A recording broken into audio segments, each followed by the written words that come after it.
Salut à tous. Donc là, j'en fais une petite, là, rapide, là, pour vous montrer un petit peu le délire sur les années par rapport à l'or. Donc en fait, là, je vais vous montrer, pour vous montrer à quoi ça ressemble, parce qu'il y en a pas beaucoup qui connaissent. Moi, je pensais que c'était connu, mais pas tant que ça. Ça, c'est une 10 francs Napoléon, vous voyez, elle est toute petite. C'est la plus petite qui existe, voilà, je pense qu'on va bien voir, avec le coq français, voilà. Elle est française, hein, cette pièce, hein, voilà, elle est marquée République française, hein, elle est pas très vieille. Donc à savoir que moi, les pièces d'or que j'ai, les plus vieilles, elles sont carrément marquées Empire français. Mais bon, moi je vous fais voir celle-là, parce que bon, celle-là, je l'avais achetée en Suisse à l'époque, et puis c'était une des premières, voilà. Donc elle est gravée 1909. Voilà, donc vous voyez, elle est encore bonne. Alors cette pièce-là, j'avais acheté 80 euros à l'époque. Non, oui, 80 euros à l'époque. Vous voyez, elle est gravée 1909. Elle est bonne, elle valait 80 euros quand je l'ai acheté. Donc vous voyez, cette petite pièce. Quand je l'ai acheté, bon, c'était des francs suisses, mais bon, on va parler en euros pour que vous compreniez bien ce qui se passe. Donc, pour une pièce comme ça, on me demandait 80 euros. Ok, donc 2, 4, 6, 8. Voilà, 80 euros. Voilà. Ça, c'est ce qu'on me demandait. Donc, en échange de ça, vous voyez, il y en a 1, 2, 3, 4. Et ben, j'avais ça. Ok, d'accord. Là, on est en 2024. Vous savez combien elle vaut, cette pièce-là? Regardez, je prends ces 4 billets, là, comme ça. Hop. Et ben, aujourd'hui, pour cette pièce, je vais en acheter une.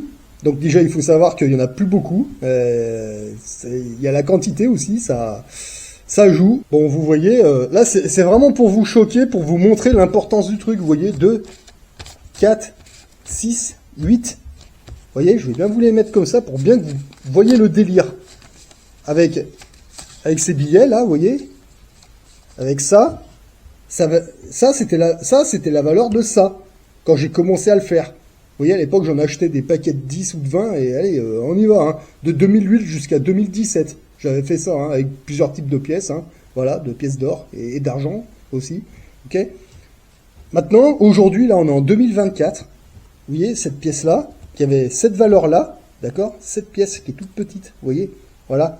Et ben aujourd'hui, si je veux en acheter une, là, aujourd'hui, là, et ben ça vaut 2, 4, 6, 8, 100 euros. 2, 4, 6, 8, 200 euros. 2, 4. C'est bon, vous commencez à comprendre là le délire? C'est-à-dire qu'en fait, cette petite pièce-là, qu'à l'époque j'achetais avec ça, eh bien aujourd'hui, regardez, il faut tout ça. Tout ça pour une pièce comme ça. Aujourd'hui, en 2024. Vous voyez, en fait, l'euro, il vaut tellement plus rien. Mais par contre, vous voyez cette pièce-là, ça. Vous voyez le délire? Aujourd'hui, une pièce comme ça vaut 240 balles, quoi. Mais c'est un truc de malade, hein. En 84, ça valait 40 francs, ça. Même pas. Vous voyez le délire?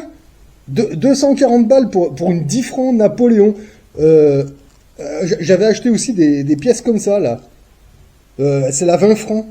Et ben, en fait, si vous voulez, ces 20 francs, les premières, j'ai payé 160 euros, 170 euros et 180 pour les dernières. Vous voyez, bah, c'est pareil, c'est du délire. Vous voyez, voilà. Ça, c'est le véritable plan épargne logement, la monnaie des royalistes. Parce que là, si aujourd'hui, ça vaut 240, ça vaut combien dans 10 ans? Moi, je sais pas. Je sais pas, mais en tout cas, voilà, c'est réel, c'est physique. Vous mettez ça dans un tupperware, vous enterrez dans le jardin ou sur une de vos parcelles forestières, dans un coffre bancaire, dans un coffre sécurisé, etc. Vous vous démerdez, mais ça, c'est le véritable plan épargne logement réel de royalistes, d'accord, d'êtres humains, mais vraiment de vrai, quoi. Voilà, mais on n'est pas dans le virtuel, on n'est pas dans le numérique, on est dans la réalité. Hein. Y en a plein, ils vont venir vous dire, ouais, tu peux pas acheter de la bouffe avec tes pièces d'or ou tes pièces d'argent, peu importe. Ça, on en reparlera le moment venu, parce que ça, un fermier, il sait ce que c'est, d'accord. Moi, j'avais fait le test il y a quelques années en arrière avec un fermier qui est pas loin de chez moi. En discutant avec lui, je lui ai posé la question, si je te pose une pièce comme ça sur la table, est-ce que tu acceptes? À l'époque, il avait pris c'était une 10 francs Napoléon, c'était une comme ça. Il me regarde, il me fait, mais tu sais, moi, si tu me poses une pièce comme ça sur la table, moi, je la prends, et pendant une année complète, à la fin de la semaine, moi, je te mets un carton de pommes de terre, de carottes, de tout ce que tu veux pendant un an, sans aucun problème. Vous voyez?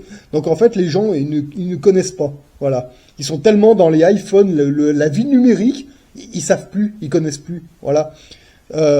Ça, c'est pas pour acheter c'est pas pour acheter de la consommation, d'accord? Ça, pour moi, c'est plan épargne logement. C'est-à-dire qu'en fait, quand l'or va vraiment exploser réellement et que l'immobilier va se casser la gueule, bah, c'est là qu'on va commencer à vendre des pièces d'or pour se remettre sur l'immobilier qui vaut plus rien, l'immobilier de rapport, etc.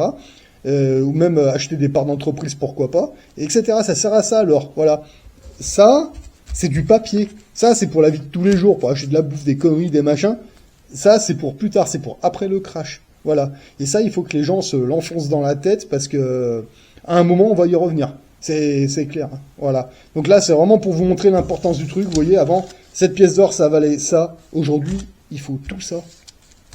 Pour une pièce d'or comme ça. Et ça, c'est la plus petite. Vous pouvez pas en trouver des plus petites. La 10 francs, c'est vraiment la plus petite qui existe. Voilà. Donc on va pas parler des autres, hein, parce que là, si vous voulez en acheter une comme ça aujourd'hui, celle-là, avant, elle valait 160 euros. Là, elle vaut... voilà. C'est un truc de malade. Pourtant, ouais, ben, c'est des pièces d'or. Donc, vous voyez, il y en a une qui est 1900, combien c'est là? Ouais, 1907 pour la grosse et 1909, vous voyez, elles sont toujours bonnes. Vous voyez? Voilà. Donc, maintenant, c'est à vous de voir, hein, si vous voulez rester sur vos plans épargne logement, en 10 ans, bah, vous avez subi l'inflation, ça c'est clair et net. Par contre, moi, vous voyez, mon PEL, en or, en 10 ans, eh ben, il a triplé, quoi. Voilà. Et puis bon, si demain il y a un crash, bah ça va encore, etc., etc. Donc maintenant, moi, je vous ai fait voir ça. Je vous laisse réfléchir, voilà, parce que là, je suis en train de tordre le poignet à tout le système bancaire français, hein, européen même. Voilà. L'euro, c'est quoi l'euro? L'euro, c'est ça, c'est moche, quoi. C'est ça. Et en plus, je vais vous montrer un truc. L'euro, il y a quoi? La signature à Draghi, il y a le drapeau nazi là. Ouais, ouais, et en plus là, vous savez ce que c'est ça? Bah c'est des antennes RFID. Vous voyez la partie brillante là? Vous voyez ça? C'est des antennes RFID. Bon, ça c'est présent sur tous les billets du monde, d'accord? Ça vous appartient pas ça? Il y a la signature de l'autre enculé là, le Mario Draghi, d'accord? Là il y a quoi? Il y a pas de puce, il y a pas d'antenne RFID, il y a rien. Ça c'est à vous ça. Ça c'est à vous. Ça c'est-à-dire que moi demain je vais en offrir une à mon petit cousin. L'État, je les emmerde, d'accord? Par contre, avec ça, ça vaudra plus rien dans 10 ans, ça. Même avant, j'en suis sûr. Ça, par contre, dans 100 ans, 200 ans, ça aura une valeur. Laquelle, je sais pas, mais ça en aura une. Ça, c'est clair et net. Voilà. Donc maintenant, c'est à vous de voir. Après, le but du jeu, c'est de créer un équilibre entre l'or, le papier et le reste. C'est à vous de créer votre propre équilibre.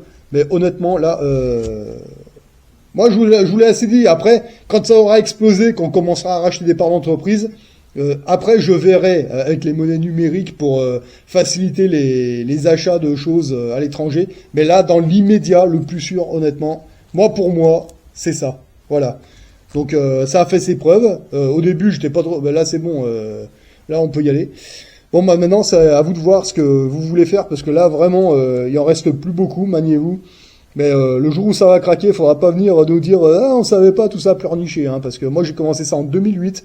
Il y en a qui ont commencé bien avant moi, et honnêtement, j'en ai pas vu un seul qui était déçu. Voilà, donc maintenant je vous ai montré ça.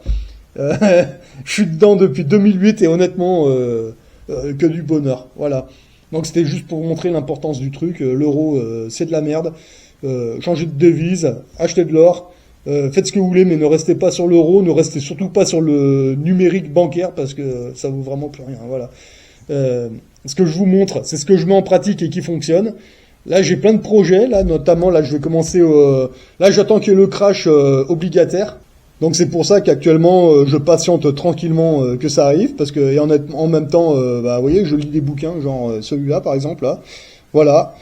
Je vais voir comment ça marche. Donc là, je vais commencer à le potasser, celui-là, parce que là, je vais commencer à monter le niveau, puis après, quand il y aura eu le crash obligataire, c'est là que je vais commencer à poser mes billes dans différentes entreprises professionnelles, et on va monter le niveau, et je verrai ce que ça donne, et puis après, feu, quoi. Voilà. Donc, et vous en êtes où à peu près, parce que Ouais, je pense que si vous êtes là, vous connaissez à peu près, mais moi c'est plus pour les jeunes qui commencent à se lancer dans le monde du travail.